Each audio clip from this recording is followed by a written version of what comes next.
Why did you feel the need to do that to clear the air? Well, it was just my friends just started writing me saying that. My first friend, Mona, she was like, "Yeah, John threw you under the bus." I'm like, "I didn't even throw him under the bus because I didn't do anything to be thrown under the bus." But I know the fans and stuff, they wanted to know, the truth behind everything. So I just felt like they needed to know, and I owe it to them. So because John was told that I took the fight supposedly, but I never took the fight. So I just wanted to tell the fans myself that I never took the fight. I never said okay. I never said yeah. And my manager called me and asked me before he could even really get the words out of his mouth. I said, "I'm not taking that fight." So, it's just what it is. Sometimes you just have to go out there and say it for yourself instead of trying to relay the message for somebody else to say it. Because usually people get it mixed up. Any bad blood with Jones? No, not at all. No, not at all. I don't have anything against John. I think he's, as usual, a great athlete. I think he's becoming. I think he's kind of getting out of his shell now. You know what I mean? Also, you're just kind of starting to see who John is, and instead of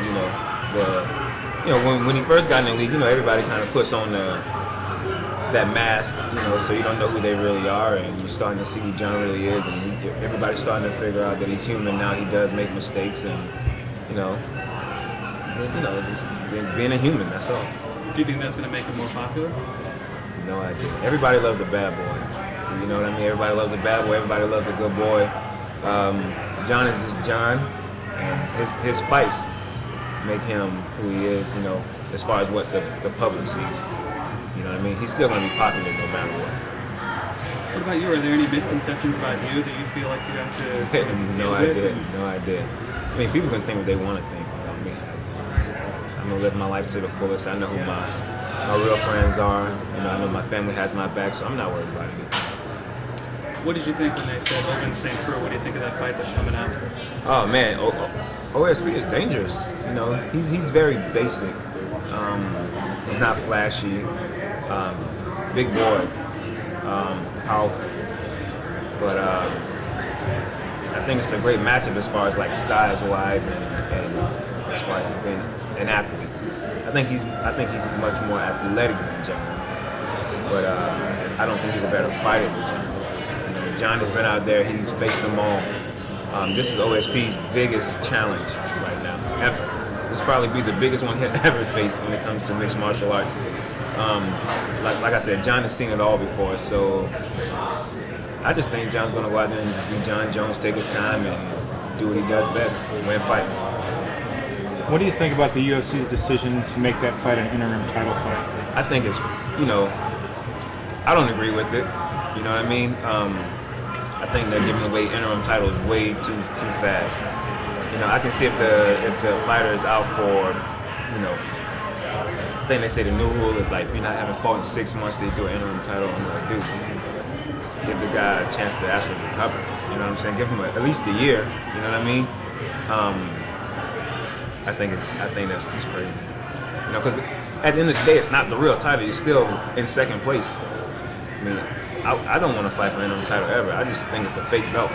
That's just what I think it is. You know what I mean? And if they feel like they have to have a champion because the champion is injured, then so be it. But I just think it's a fake belt. I don't think it's the real belt.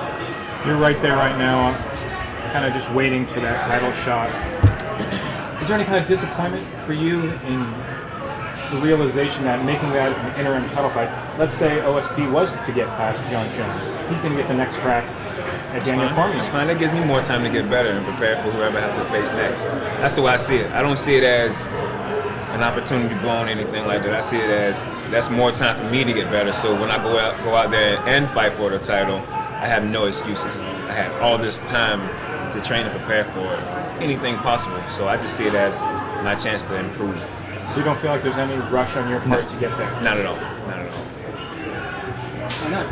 You only have so many years left in your career, right? No, that's fine. I mean, I'm just enjoying the ride now at this point, Do I want a title? Yeah, but if I never get a title, I won't be disappointed because I did the best that I can do in the sport, you know what I mean? So I'm just taking it one day at a time, one fight at a time. Do you think your mentality would have been the same a year ago or before you fought Daniel for the title? I'm not sure. I'm a different guy compared to the guy that fought Daniel. Every year I'm changing. I'm changing all the time, you know, in good ways, I hope. You know, so I didn't have the same mindset when I fought Daniel for sure, but you know, I'm just being smart about things now. Enjoying the process a little bit more. Exactly. Enjoying life a little bit more, enjoying the process, just taking it all in and just going, like I said, going one day at a time. So how do you enjoy life when you're getting better? What do you do to enjoy yourself? I mean, I'm pretty boring. I don't do a lot. I mean, I travel. There's nothing like, I'm not skydiving or nothing crazy like that. I like to go see friends and just relax. And so see family, kick back, and you know, show them love and spoil them a little bit. You know what I mean? But nothing crazy. Not to discount OSP, but for you personally, if you were to get that title shot, would it be more, I don't know, rewarding for you to face Daniel Cormier again and avenge that loss, or would you rather face John Jones? Saying that, you know, you wouldn't want that second place. No, at this point in my career, I don't care who I fight.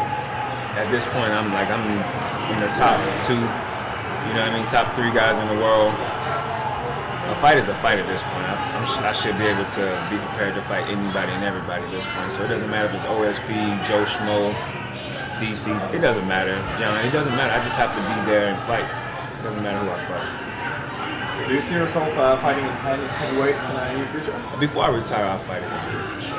Yeah, I'm asking because Andrei Arlovski, who you beat, is fighting over you, but he's doing very well. So if Arlovski wins and if he, let's say, becomes champion, do you consider like just going to heavyweight and proving yourself there? Because I know you had your moment in heavyweight.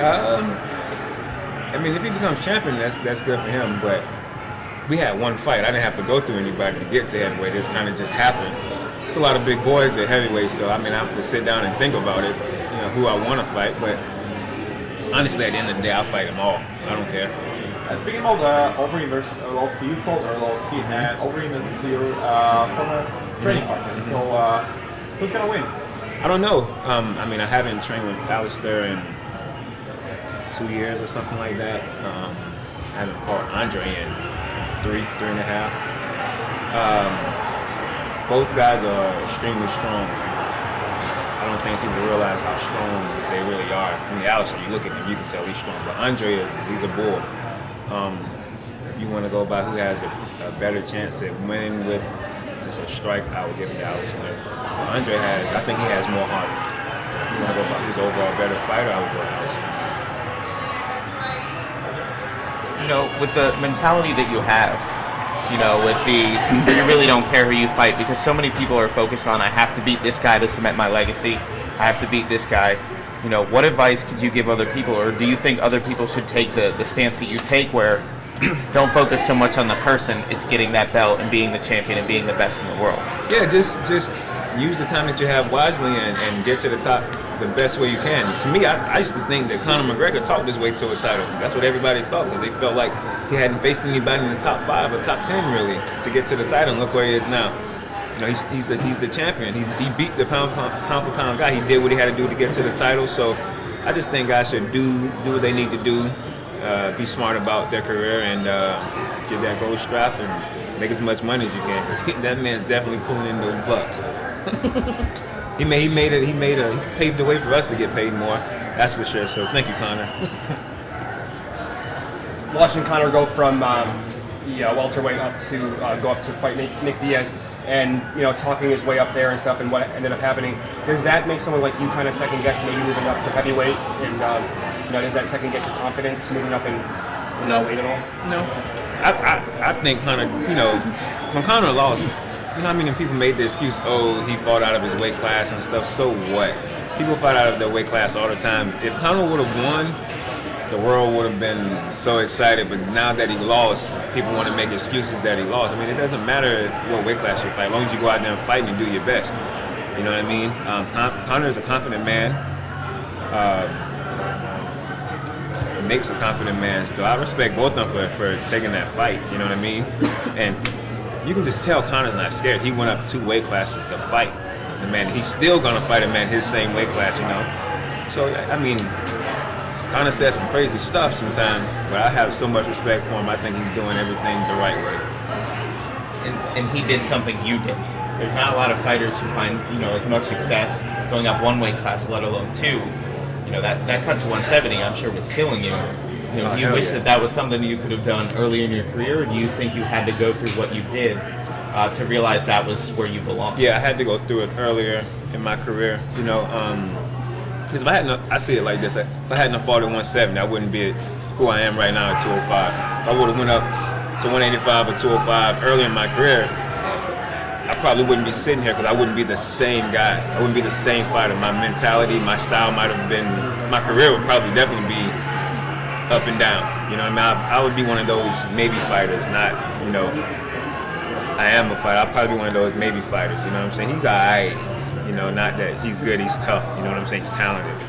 I'll probably just be, like I said, one of those guys. He's okay. Look at his record, and I'll probably be 10-10. You know what I mean? You just never know. So I don't regret fighting at 170 at all. I put myself through a lot, my family through a lot. I put UFC through a lot. I put everybody through a lot. You know what I mean? So I don't regret anything when it comes to fighting.